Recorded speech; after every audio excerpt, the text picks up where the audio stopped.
part dun ng acceptance. Kasi na-accept mo na kailangan mo nang i-let go yung mga bagay-bagay. Ako po kasi aminado ako na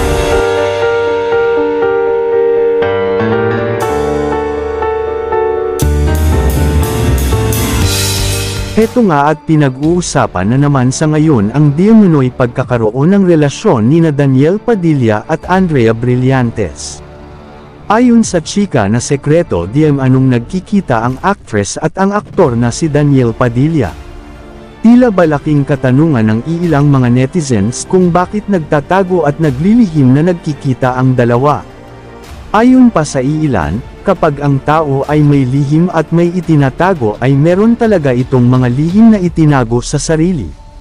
Pinag-usapan nga na baka di umano buntis na ang nasabing actress dahil di umano bakit lihim na nagkikita ang dalawa. Tila nga ba pinaghihinalaan nga ito ng iilang netizens dahil di umano ayon sa chika ay matagal na di anong naghiwalay sina Catherine at Daniel at itinago lamang nila ito sa publiko. At may chika namang dumating sa amin na tumataba at nagbabago di umano ang katawan ni Andrea kaya ito pinaghihinalaang nagdadalang tao.